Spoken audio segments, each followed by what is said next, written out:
లక్ష్మీనారాయణ, ఈ సబ్జెక్ట్కి ఏం అవసరమో అవే నేను క్వశ్చన్లు వేస్తా, అవే మనం మాట్లాడుకున్నాం. ఎందుకంటే మనం ఇద్దరిని ఎలా కలపాలి అని ఆలోచన, ముగ్గురిని ఎలా సంతోషంగా ఉంచాలో అవి ఆలోచుకున్నాం. పొరపాట్లు జరిగినాయి క్లుప్తంగా చెప్పు. పొరపాటు జరిగితే జరిగినాయి, నువ్వు తప్పేసినా ఒప్పుకో, నేను తప్పేసినా ఒప్పుకుంటా. ఇప్పుడు ఈ విషయంలో ఏం జరిగింది, చిన్న మాట తప్పు ఎవరిది అయి ఉంటుందో నువ్వు చెప్పు. ఆ అమ్మాయి అంటే మాకు పూర్తిగా ఇష్టమే. ఆ అమ్మాయి ఏదన్నా తెలుసో తెలియకో చేసిండా అవన్నీ మేము ఆ అమ్మాయి వాడితో బాగుంటే మేమందరం మంచిగా ఎప్పుటాలని ఎదువరకు ఎట్టున్నాము అట్ట మా ఇళ్లలో కూడా మర్చిపోతారు, అన్ని మర్చిపోతాం. ప్రమాణ సాక్షిగా దేవుడు సాక్షిగా చెబుతున్నా మా కోళ్ళని మేము గౌరవంగా చూసుకుంటాము. ఇద్దరు గతం మరిసిపోండి.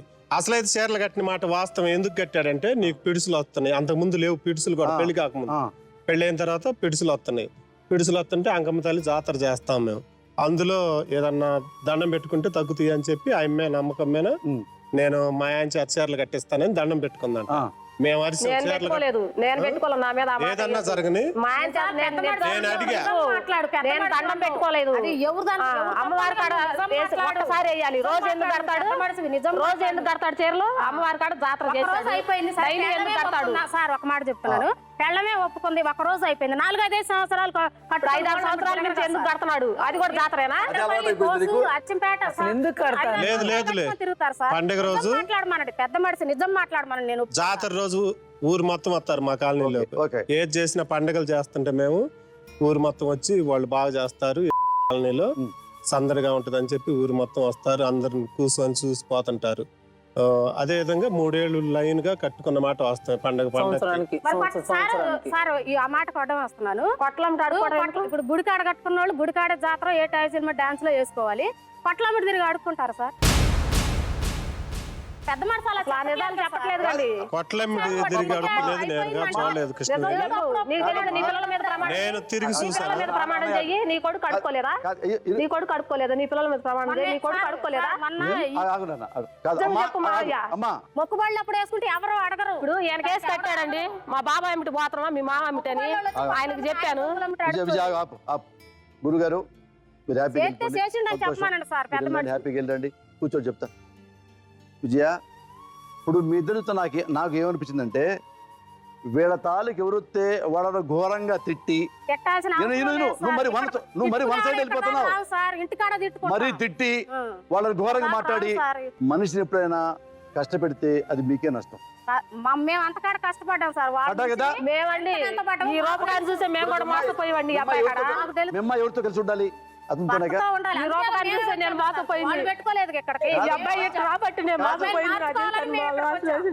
మామయ్య కూడా ఏం మాట్లాడు, మొక్కుబళ్ళు అంటున్నాడు కానీ మొక్కుబళ్ళు కాదు సార్. మా మాటలు నమ్మొద్దు సార్. ఊళ్ళో షాపుల ఎందుకమ్మా నీకు అవన్నీ? షాపు అడుగుతా ఓకే అంటాడు వాడు, చెప్తాడు కదా తప్పు చేయరని. నువ్వు ఇంకేమన్నా చెప్పాలా? ఇంకేమన్నా అబద్ధం చెప్పాలనుకుంటే చెప్పేయి.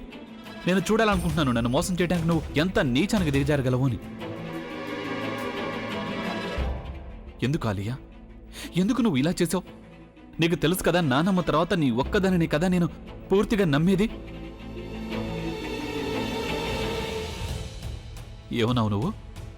ఈ మధ్య అన్నిటినీ మర్చిపోతున్నావా? అది చాలు.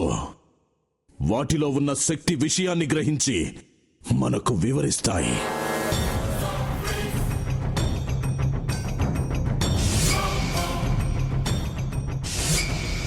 ఎవరు ఆ దండ విప్పొద్దు, గది తలుపులు తెరవద్దు.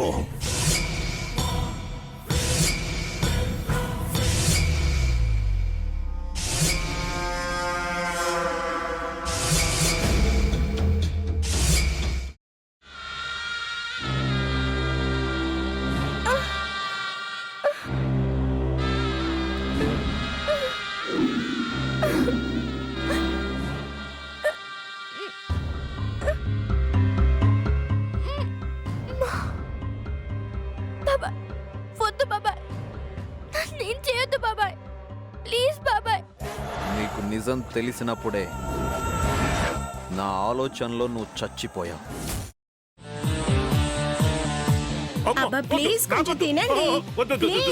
భీమారావు గారు మీరా? ఇగో మీరా కాదు సక్కుబాయ్. అవును, మీ పనామే లేచిపోయిందని చెప్పి కంప్లైంట్ ఇచ్చినావు కదా. రేయ్ ఆయన కంప్లైంట్ ఇచ్చింది లేచిపోయిందని కాదు, కనిపించడం లేదు అని. అట్లానా? సరే మేడం. ఇడియట్. ఆ వంట మనిషి పేరేంటన్నారు? రత్తాలు మేడం. ఏం పెద్ద మంచి, నీ వంట మంచిని కూడా మేడం అని పిలుస్తావా? రేయ్ హాఫ్ బ్రెయిన్,